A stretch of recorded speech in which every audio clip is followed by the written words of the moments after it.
ខ្ញុំឈ្មោះសែមវឌ្ឍនៈជាមេឃុំទំនប់លោកនៃស្រុកសង្ហាវខេត្តផ្សេងនោះបាទព័ត៌មានคล้ายៗគឺជាព័ត៌មាននិយាយតគ្នាវាអត់មានមូលដ្ឋានអីពិតប្រាកដអត់មានអំណះអីជាផ្លូវការដែលធ្វើឲ្យយើងអាចចាត់ទុកថាវាជារឿងពិតទេបាទព័ត៌មានคล้ายៗវាធ្វើឲ្យមានការប៉ះពាល់ខ្លាំងបាទគឺវាទី1វាធ្វើឲ្យសហគមន៍មានការបែកបាក់មានការផិតភ័យឬក៏ការសន្និដ្ឋានខុសជាច្រើនរឿងសភាពការពិតបាទវាប៉ះពាល់ដល់សេដ្ឋកិច្ចឬក៏ប៉ះពាល់អ្វីជាច្រើនទៀតហើយបើ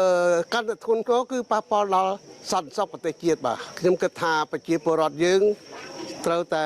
មានការគិតគូរឲ្យបានល្អិតល្អន់មុននឹងជឿនៅអ្វី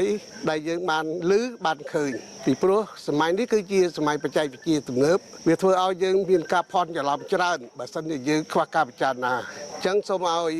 បងប្អូនទាំងអស់មុននឹងចែកម្លែកមុននឹង share នៅដំណឹងផ្សេងសូមពិចារណាហើយបើសិនជាមិនមានការច្បាស់លាស់មានប្រភព